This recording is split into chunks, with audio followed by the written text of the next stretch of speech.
മലപ്പുറം കാളികാവിൽ ഒട്ടുപാൽ മോഷ്ടിച്ച പ്രതി അറസ്റ്റിൽ. എടക്കര കൗക്കാട് സ്വദേശി ആലങ്ങാടൻ ശ്രീജിത്ത് മണിക്കുട്ടനാണ് കാളികാവ് പോലീസിന്റെ പിടിയിലായത്. 2 കിൻഡലോളം ഒട്ടുപാലാണ് പ്രതി മോഷ്ടിച്ചത്.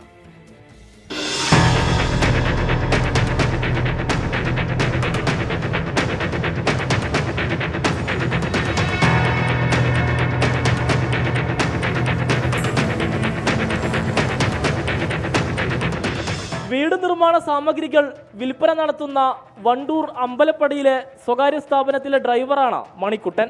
സാധന സാമഗ്രികൾ നിർമ്മാണ പ്രവൃത്തികൾ നടക്കുന്ന സ്ഥലത്തേക്ക് എത്തിച്ചു നൽകാൻ മണിക്കുട്ടൻ പോകാറുണ്ട്. ഈ സമയം പ്രതി കളവ് നടത്താൻ പറ്റുന്ന സാധനങ്ങൾ കണ്ടുവെക്കും. പിന്നീട് പുലർച്ചെ സ്വന്തം കാറിൽ ഇവിടെ എത്തി കളവ് നടത്തുന്നതാണ് രീതി. ഇത്തരത്തിൽ കാളികാവ് അടക്കാക്കുണ്ടിൽ നിർമ്മാണത്തിലിരിക്കുന്ന വീടിന്റെ ടെറസിൽ സൂക്ഷിച്ച 2 കിൻഡലോളം ഓട്ടുപാൽ പ്രതി മോഷ്ടിച്ചു. വീട്ടുടമ നൽകിയ പരാതിയിൽ CCTV കേന്ദ്രീകരിച്ച് നടത്തിയ അന്വേഷണത്തിലാണ് പോലീസ് മണിക്കുട്ടനിലേക്ക് എത്തിയത്. ഇയാൾക്കെതിരെ എടക്കര, വഴിക്കടവ് സ്റ്റേഷനുകളിൽ കേസുകൾ നിലവിലുണ്ട്.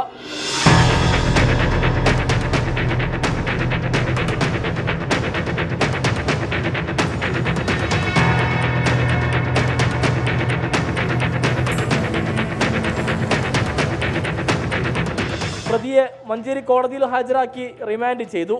മലയോര മേഖലയിൽ മോഷണം തടയുന്നതിനായി പോലീസ് രാത്രികാല പട്രോളിംഗ് ശക്തമാക്കിയിട്ടുണ്ട്. 24 മലപ്പുറം.